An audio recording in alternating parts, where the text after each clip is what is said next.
Austin Independent School District, alongside schools around the world, had to pivot quickly to find new, innovative ways to engage students and support teachers in remote and hybrid environments following school closures due to the COVID-19 pandemic.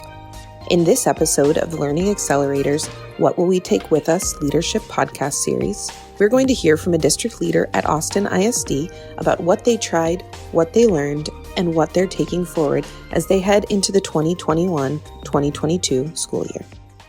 Dr. Suzanne Newell, and I'm the Director of Academics in Austin ISD. Austin Independent School District is an urban district in Austin, Texas, and is home to 113 schools, serving approximately 75,000 students. Roughly 55% of students are Latine, 30% white, 7% Black, and 4% Asian. Approximately 28% of their students are English language learners. Their mission as a district is to provide a comprehensive educational experience that is high quality, challenging, and inspires all students to make a positive contribution to society. As schools from all across the globe moved to remote teaching and learning almost overnight, and in-person opportunities for instruction were put on hold, teachers and leaders at Austin ISD were encouraged to try new, innovative practices that would allow for the quickest return to in-person teaching and learning. One such innovation involved reinventing instructional materials with the creation and implementation of blueprints. We're creating blend blueprints for every grade and course that we are pushing out to teachers' dashboards. So what we're doing now is we're beginning the leadership team work for making sure that those are properly revised, enhanced, restructured as necessary in preparation for kind of an August 1 soft launch. This was very prophetic, but back in January, February of 2020, they had worked with a company on a proposal for kind of a virtual academy for secondary only, but that would be run a little bit in the same vein as like Edgenuity, but with a higher quality, more Austin similar learning style process. And so we had that estimate, that price estimate. And so we reconnected with them about whether or not we were going to purchase a curriculum per se. And then we also put forth this kind of last minute idea that we would pull a few teachers at each grade band. And when you're a district with 5,000 teachers, that's not a huge hit compared to how it would have looked in one of my former districts. But pull a couple of 2 or 3 teachers per grade band per subject and be the designated teachers on special assignment to write the blend blueprint curriculum for the school year. So we took those 2 options with associated estimated costs to the district COVID crisis leadership team.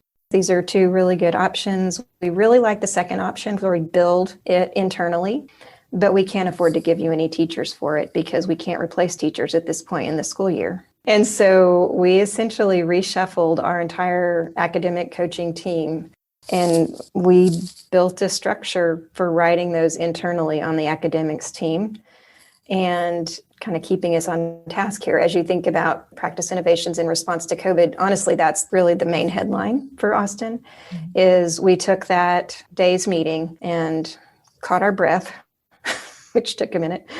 And we took our academic coaching team, we took our SEL coaches, we took our SPED coaches, we took our cultural proficiency and inclusion specialists, we took our creative learning specialists, and fortunately, we had the infrastructure to have those people at our disposal. And I realize that when I say that, not every district has that sort of people power, but we reorganized them. And essentially, since we had been told not to go to campuses physically this year anyway, coaching was going to look very different, if at all. And so our academics team became the curriculum collaboration team, essentially. And we had to build a template that we could all work with, so they would have the same template. It became communicated through the school leadership office that we were all going to use Canvas Blend. And that was its own culture shock because they had not been quite so directive in the past. But in order for this to work, that had to be a non-negotiable. And so we're using Canvas pre-K to 12. And we supplement it with Seesaw at the primary grades, but we link the Seesaw things from the Blend course. And the purpose of that is to make sure that a parent with a kid in kindergarten, 3rd grade, 8th grade only has to learn one LMS primarily as the access point. And so throughout the whole process, we tried to put thankfully I have several AISD parents on my team. And so they got to be parents and they got to be curriculum designers. because they saw the end user experience as well. It has been a journey, quite a few bumps in the road, but we've taken basically, we call yearly planning guides is kind of the YPG acronym for our scope and sequence in Austin. And so everybody was used to getting the updated YPGs on August 1st and, back to school PD and all that.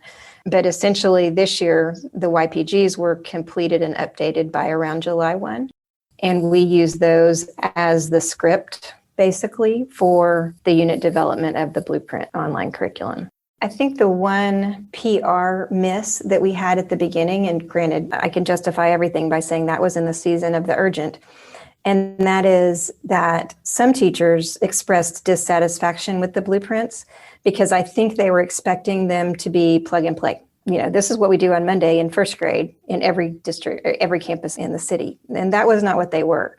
They were built with really more content than a teacher needed. At first, we've kind of pared it back a little bit because we found some teachers that were literally assigning everything we put into them. And so I've kind of built this graphic, and it's like a Venn diagram 3-ring circle where it's blend blueprints, it's teacher expertise, and it's student needs. And where those three things come together, that's the sweet spot, right? We give you the curriculum. You have your own expertise as well, and your kids bring something that's different from class to class.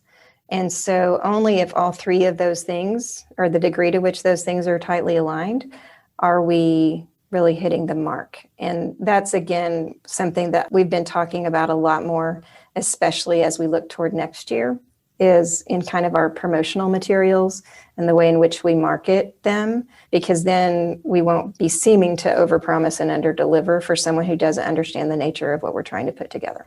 The number of testimonials by teachers is really overwhelming. I'm so glad I had to do that for that little project, because it just served like such a shot in the arm for me to literally cut and paste comment after comment after comment after comment that said, I never would have been able to get through this year if you had not done this for me. Because they were all in that like deer in the headlights, bug-eyed emoji kind of place, August 1st, especially if they weren't blend literate. And they had to learn to customize them. And they had to learn to set up their little homeroom Bitmoji classroom or whatever they did. But they didn't have to think about where to find 75 resources that aligned with the scope and sequence and nest that into a course for their kids to see easily.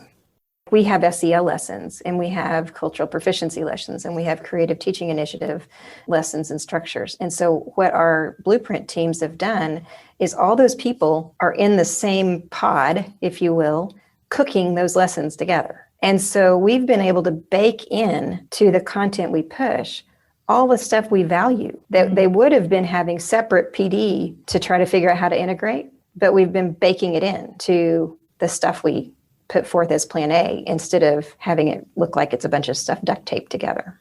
Prior to launching their blueprint work, Austin ISD had already begun to prioritize a set of essential standards to help combat quote-unquote learning loss, also known as unfinished learning. This work championed a new cohort of professional collaboration dedicated to the reframing of unfinished learning to better celebrate the successes students made over the past year and a half, rather than focusing on the deficits associated with missed classroom time. We're going to go back in and do some reevaluating of whether or not we kept the right standards or the right numbers of standards in this year's process. The state of Texas has already sort of built a hierarchy of standards. They call them readiness standards and supporting standards, readiness being those in each grade level that are considered critical for readiness in the subsequent year. So they've prioritized those. They mainly did that prioritization based on state testing in that given year. And so I would say that there's a pretty high degree of overlap between the state's readiness standards and ours, but in some cases, there are some standards that we consider to be priority that may not be tested, but that still need to be elevated as integral. And so we called them essential texts. That was a key part and continues to be a key part, because one of the things that I heard you making reference to earlier was kind of this notion of learning loss, and what districts are doing to figure out how to remedy that. Every time I say learning loss, I try to put it in air quotes because I'm very uncomfortable with that term, because it's so connected to the assumption that anybody hasn't been in COVID, right? Like, yes, we've lost learning compared to the trajectory we would have been on if the entire world hadn't been shut down. So yes. However, we have all been doing our best during the worst possible conditions to, number one, stay alive, and number two, take care of children. All that to say, I'm kind of touchy about that term and that process. I actually started a group that is kind of a multifaceted committee, and we're meeting now every Monday evening at 5 to begin reframing, quote unquote, learning loss, because I'm hearing that term so much now. I feel like it's going to become the cram curriculum down their throat plan when we all start coming back up for air and learning to breathe again, for that, frankly. And so I feel like there's going to need to be a lot of, the word retraining is probably not the right word, but asking people to really reframe their thinking on that, starting with our board of trustees and the public, because I keep hearing it a lot. And granted, when you look at the scary statistics on how much loss in math and in reading achievement there have been, those numbers are daunting, right? But we also have kids that are coming to us with one-to-one learning skills, technological learning skills that in a million years they would not have been able to master in a 13-month period. I was talking with a group of middle school teachers last week, actually related to our pilot with Learning Accelerator. And the teachers are doing these grade interviews with the students, and the students have to make a case for their grade that they've earned. And the teachers said, look, go back to your Jamboards, your Nearpods, your Google folders, all the things you've submitted in Blend, and listed like 2 or 3 other things. And you can find the evidence in any of those tools that we've referenced. And I said, stop right there. I said, let's just take a minute to celebrate what you just said. Number one, that students have access. We were not one-to-one before COVID. All students have access to those devices. Number two, that they can tell you what Jamboard is and Nearpod is and, Blend submissions are. And the fact that that is now a common part of your process as a teacher. And then obviously the icing on the cake is that they can synthesize all of that and put it together to make a case for mastery of a standard that you've clearly articulated. That's huge, huge. And so that's what I mean by the reframing. Like, that's the story that needs telling. So we aren't focused on all the things that we have, quote unquote, lost. And we have, right? Kids are in trauma. Parents are in trauma. As people get vaccinated, I'm hearing my friends and other people tell stories about literally the social adjustment that is necessary to get back into the world where you are face to face with people. I mean, I have family members who, because of health challenges, literally haven't left home since last March.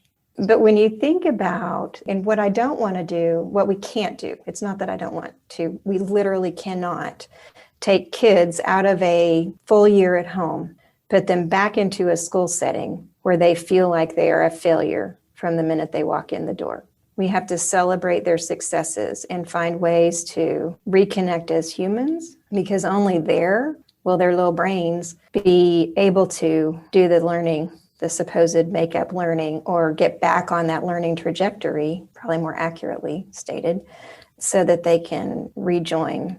We are driven by what have we checked off our list. That's driving the narrative of learning loss, is which math units have we checked off our list? What have we mastered since March of 2020?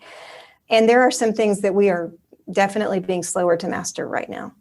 That doesn't indicate an absence of mastery of things. It's just that we're mastering different things, right? Self-regulation, learning how to work at home, learning how to navigate technical difficulties when you don't have the tech helper to come to your classroom and reboot your computer. There have been lots of things that we've all had to, as a society, get more creative about. And I think that depression will set in, or I think the damage will be done if we fail to give human beings credit for that. In the same vein as their new waves of professional collaboration, Austin ISD also leaned into remote collaboration as much as possible to maximize professional learning time. The only thing that I would add is the shifts in our work professionally. So for instance, I can confess to being trained in WebEx for the first time last February in my former district and thinking to myself, when would I ever need that? Because I go to meetings, right? Oh my gosh, I think I need to go get my former CTO to buy lottery tickets or something, or at least pick my stocks or something, because he had set all that up last February. And none of us knew we needed it. But now, like I had a meeting with a group of principals last week at 8 a.m., right? School started at elementary at 7:35 or whatever it was. And so in order for them to be able to be in a room on Zoom at 8 a.m., they had to do all the health checks and everything before, as kids were coming into the building, yada, yada. Meeting was able to start at 8. And we talked about whether or not we wanted to start meeting in person, either towards the end of the school year, beginning of next, for this particular type of meeting that will continue. And they said, we will never go back to face because we have now just saved 45 minutes in Austin of drive time to get to, headquarters. And we didn't have to not be at our campus, right? We still got to do all the check-ins. And now we're having an efficient, on-time meeting without that sort of inefficiency that we used to take for granted. So I'd call that one thing. The other thing, and they haven't been as popular as I wanted them to be yet, but I'm not giving up hope. I think the teachers have been too buried in the urgent to yet come up for air to the important. And that is cross-district Zoom grade-alike PLCs. We had an initiative to launch those in the fall because we knew that teachers were going to be their own best friends and advocates and co-planners during this time. Even given the blend blueprints we were creating, we thought that would give folks the outlet to then talk about how they're customizing those or whatever. We have found that there are some groups who may have been accustomed to physically meeting before the pandemic, like librarian groups or pre-K groups that were kind of the singletons on campuses, and those have been successful because they already had those relationships and patterns. Many of the other grade levels have had a harder time doing that. And I think part of it is just desperation for time. But I also think this is one of the underlying benefits to that whole 80% of the people are using our curriculum for the first time. And that is that can you think about that for just a minute? The notion that 80% of the third graders, and granted, that's a lot of if-thens, but hypothetically, a large percentage of our third graders are using the same activities within the same week in a district with 80,000 students. That would not have happened. And so the fact that they're doing that and they weren't doing it before, I think the practice is going to catch up with that fact. Because before, if they'd tried to collaborate around what we're doing for instruction this week, it would have been 80 different things. And now it's much tighter. It's a much tighter list because of that shared, used curriculum resource. And so it's my hope that we can strengthen that, which will be part of that cyclical, if we strengthen that, then that promotes buy-in to the curriculum we're building. So it's a very recursive cycle. So I'm hopeful that we'll get there. Due to the COVID-19 pandemic, nearly every school across the country had to quickly pivot to new models for teaching and learning in order to reach students in remote settings. Dealing with circumstances they never before experienced, Austin ISD focused on supporting students and teachers by providing instructional blueprints with prioritized standards to help guide instructional time and by prioritizing professional collaboration. Thank you for listening to this episode of the Learning Accelerator's What Will We Take With Us Leadership podcast series. For more resources and leadership stories, visit hopskipleapfrog.org.